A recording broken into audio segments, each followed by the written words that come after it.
Albedo? Why would he hang around a place like this? The word on the street is he loves sketching. He'll hang around anywhere for a good landscape. The views and scenery here are pretty good. Sketches everywhere you look. But can't he see those hilly churls? Isn't he in danger?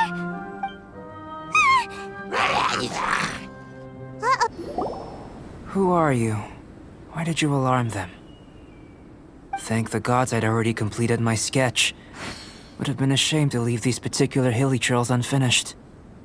What's up with sketching hilly churls? What makes them so interesting? I'm afraid the answer isn't easy to explain. If you'd like to have a look at my sketch, it may give you a clue. Wow! Look at the detail! But some of it seems to have been done in a hurry. You can find these hilly churls anywhere. Quite boring, in fact. Not worth closer inspection. But take a look at this specimen. The build, the coat, and there's a distinct force at work here. In the cyclical lives of such primitive communities, such unique attributes are an indication of evolution at work. Evolution, the transition from nothing into existence, from the known to the Hold your horses. Something tells me we're in for a thesis and I haven't got the stamina. We found your man. I'm headed back. What? Don't you have any questions for him? Hey! What a weirdo. So Sister Rosaria brought you. Surprising. And I didn't have time to thank her. But back to the point.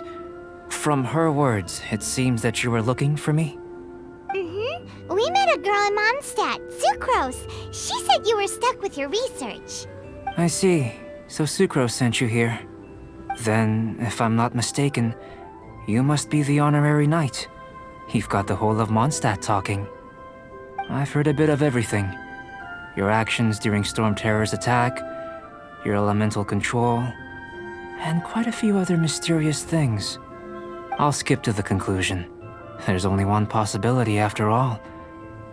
You came from afar. From another world, correct? Excellent. If I could procure your assistance, I think my research would benefit enormously. Forgive me. This must be confusing. Where should I begin? The essence of life? Whoa. You want to start with that? You're right. Giving a demonstration would be better than trying to explain. For example, awakening life. Breathing new life into fallen leaves.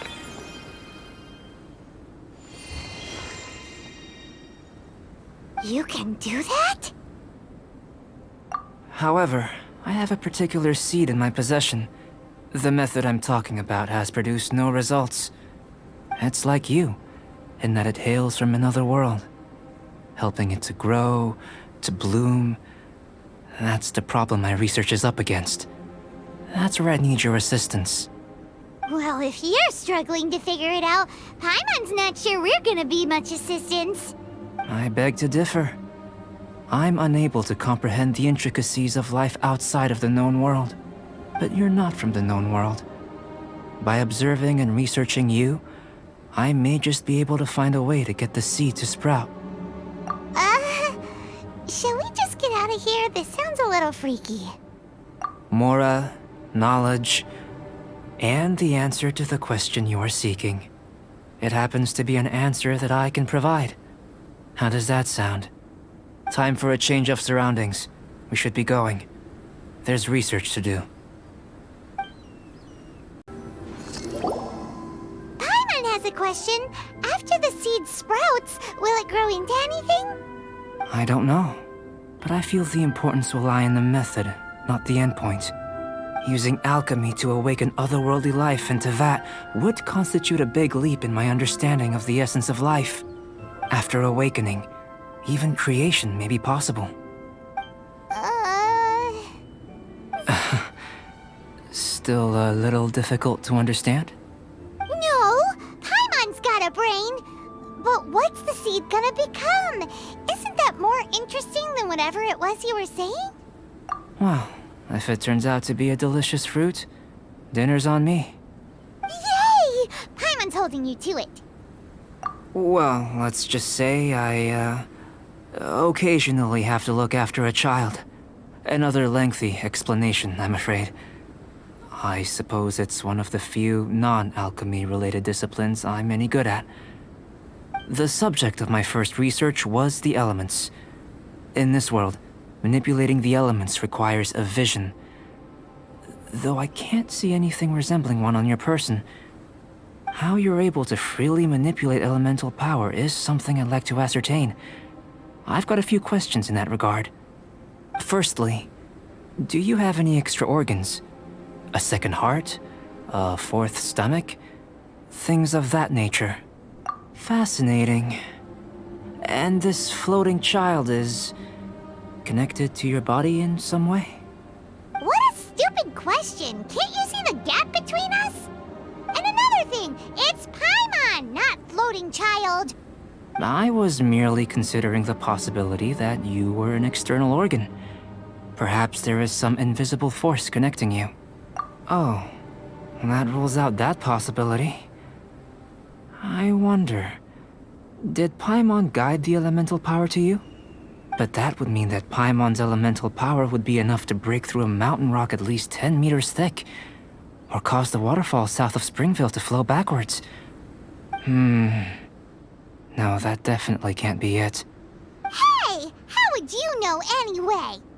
In that case, it would appear that there's no obvious difference between the composition of your body and that of the humans in this world.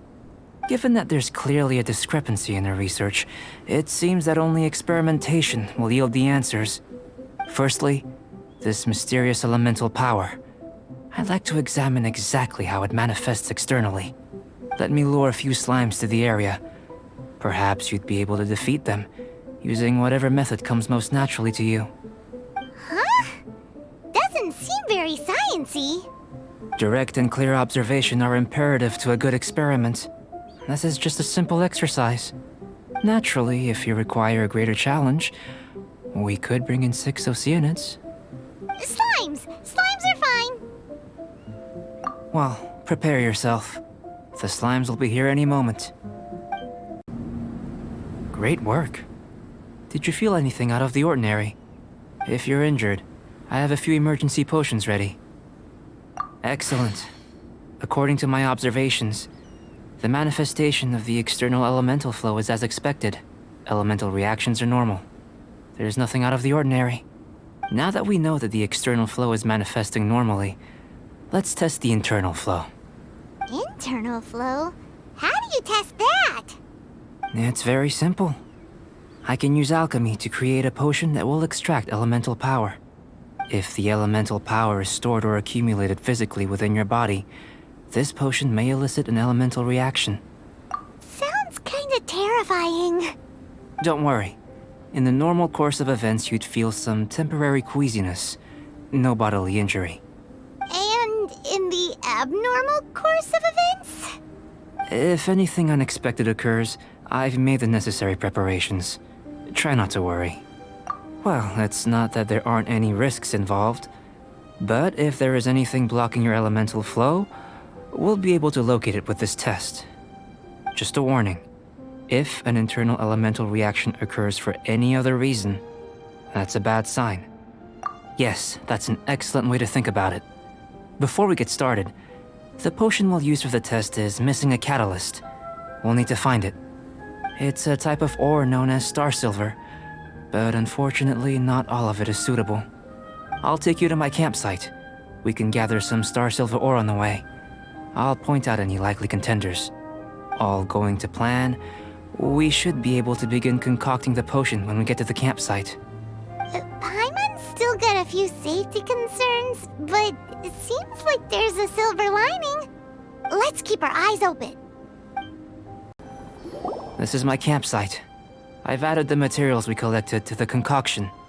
While we are waiting, have a look over here.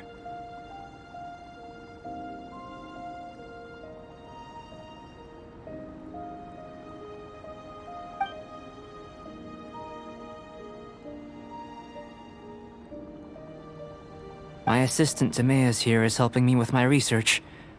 I'm guessing you may have met in Mondstadt already. Hello! I've just gotten hold of the data from your experiment.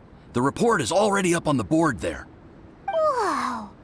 Look at all the data! You got all these results from one slime battle?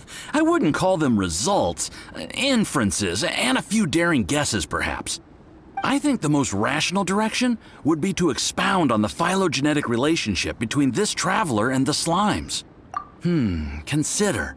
You don't have a vision, but you can manipulate elemental energy. The slimes don't have visions either, yet they too are able to manipulate the elements. Following this line of thought, I'm sure we'll be able to establish a basis in fact. Not bad for a point of entry. But strictly speaking, slimes are elemental life forms.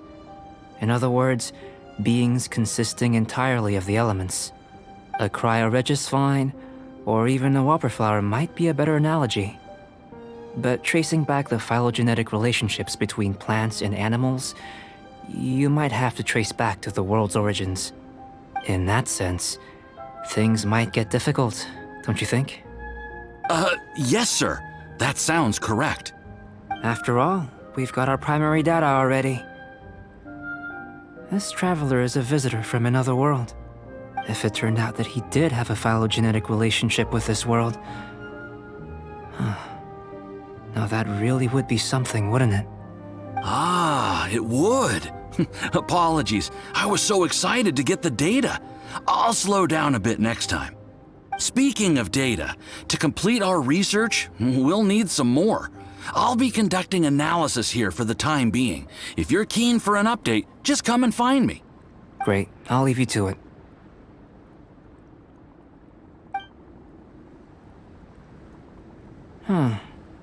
Looks like the potion's ready. I'll try a little first. If all goes well, I'll hand it over to you. Tasty? You've got a funny look on your face. You said you tried some already. You sure it was ready? What happened to him? Oh, this was the result I was expecting. And a very positive one at that. This potion channels elemental power into the body. Under normal circumstances, a repelling reaction is to be expected. But if the internal elemental flow is unimpeded, you'll only experience momentary discomfort. Once the flow is complete, there won't be any other effects. So you knew you'd be sick and still drank some? It was my own concoction, of course. Only natural for me to be the guinea pig. Perhaps it's just scholarly self-assurance, and it certainly speeds things up. In conclusion, I'd say we have our conclusion. As far as elemental energy is concerned, you're no different from anyone else in this world. Nothing peculiar. Aw, Paimon wanted something cooler to happen. Then again, better an ordinary result than a peculiar result. Peculiar results have a tendency to be of the undesirable variety. The good thing about ordinary is that everything is an object of reference, and everyone understands you. People are the same, they can understand, empathize, encourage, and support one another. When you're sick, a doctor can diagnose you because they are you. When something goes wrong, you can ask people who've made the same mistake for their experience because you are them. But a peculiar person, they don't have much recourse for the things we take for granted. The essence of their life is fundamentally different. For example, a human can't understand the life of a pyroregisvine or an eye of the storm. Have I explained it clearly enough? To sum up, this has been a positive outcome. Going forward, you can use your elemental power without fear. Timaeus, the results of the new experiment are out. If you could see to collating them. Just a moment, sir. I'll handle it.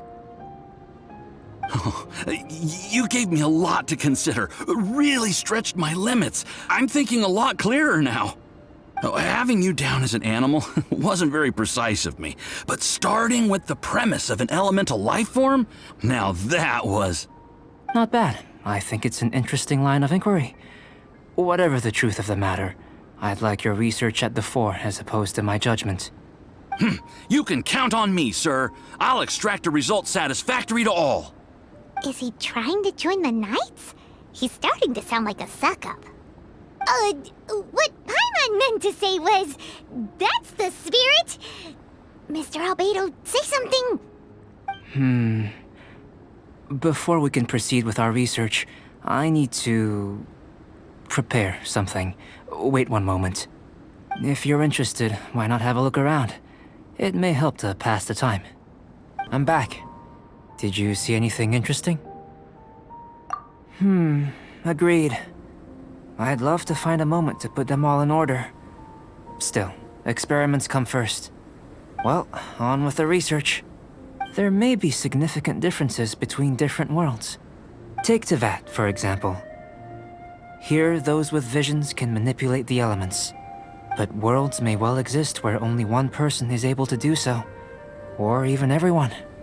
So, leaving elements to one side, do you possess any unique abilities? Ones that don't exist in this world?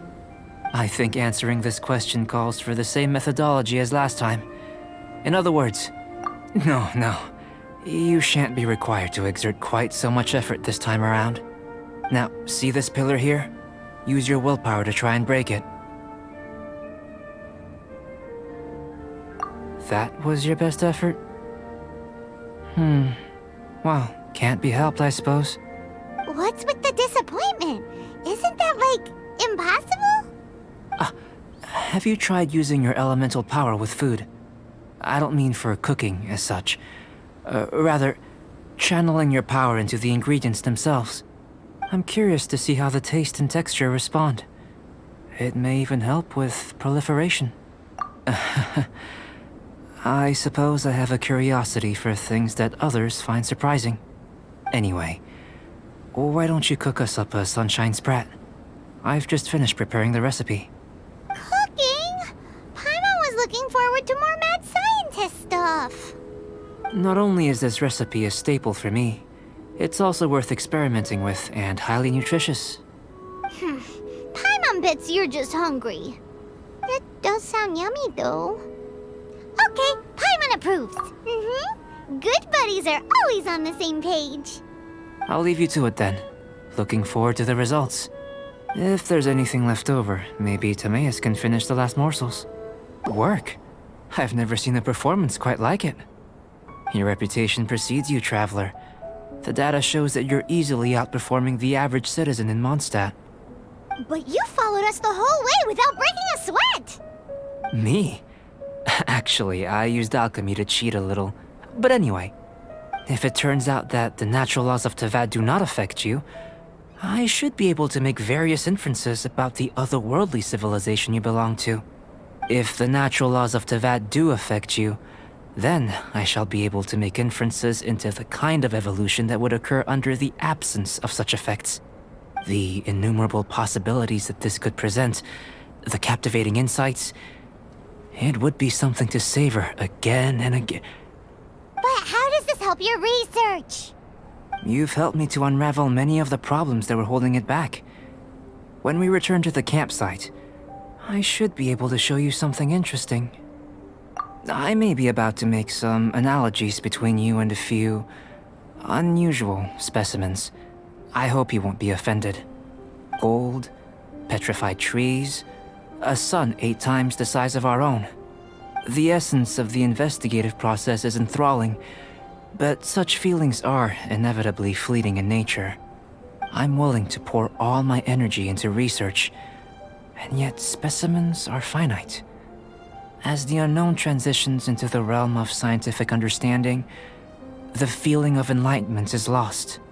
All these things that start out as objects of fascination end up possessing the prosaic mundanity of a sunsettia or a sweet flower. They cease to be noteworthy. Oh, so that's why you wanted to sketch those hilly churls? Because you got to see something new and interesting and the differences between them? Precisely. To quote my exact words from earlier, these creatures are, for the most part, quite boring, not worth closer inspection. There is precious little about them that serves to pique my curiosity now.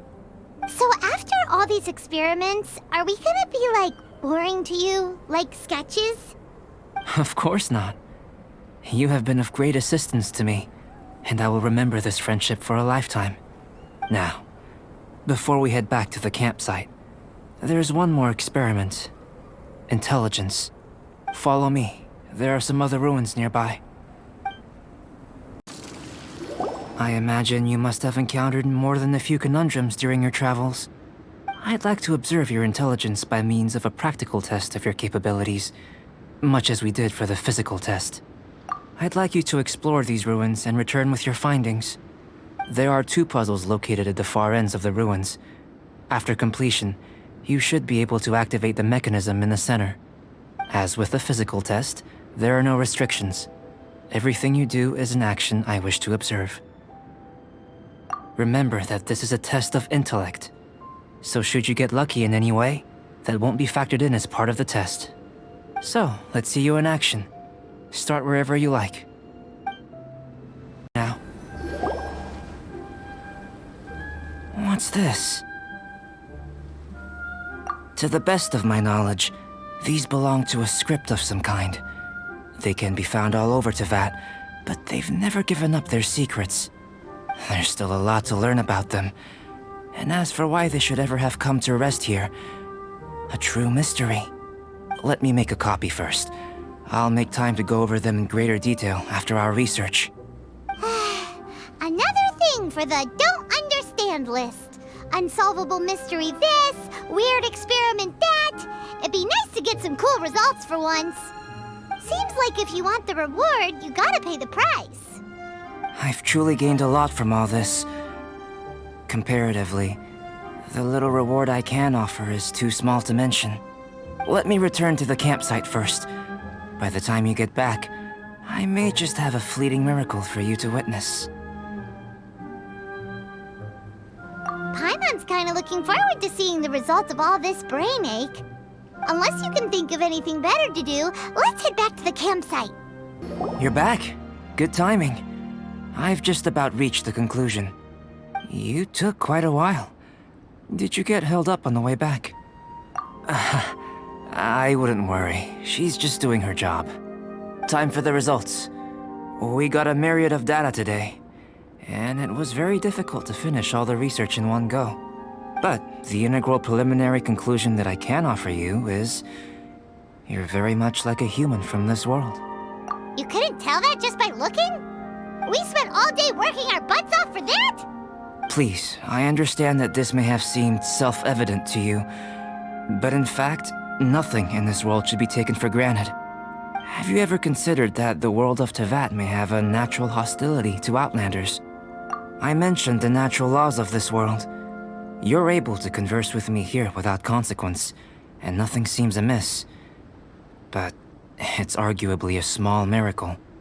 The only other life form that, like you, has come here from afar is the seed that I mentioned. Under the effects of Tevat's natural laws, it isn't even able to sprout, let alone bloom. But after I observed you, I had another idea. Imitating you helped to inspire my alchemy. And so... Whoa! It looks like something's appearing! The transition from nothing into something, from shoot to stem, and now to fruition. Is not nurturing otherworldly life also nurturing the world itself? Aww. It would seem that that's as far as we go. A transient bloom of incomparable beauty. Life's proudest achievement. Paimon thought with all our efforts, it might have bloomed forever, and it didn't even have any fruit. Life is a manifold tapestry of free entities. Its value shouldn't derive from how long it stays with us. Even a momentary burst is precious. A short life can be well lived.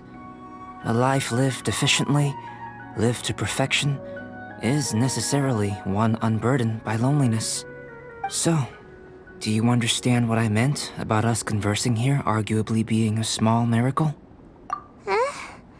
Things things feel a little heavy right now. Don't be sad. You've got Paimon to look after you. Albedo, Paimon really wants to be your friend. Thank you both. Even if dispelling loneliness is not essential for life, it certainly doesn't hurt.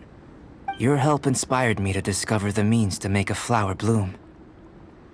I mean that the time I've spent traveling with you in the mountains was a valuable journey for me. In the future, if the need arises, can I solicit your help again? Well, glad I can count on you.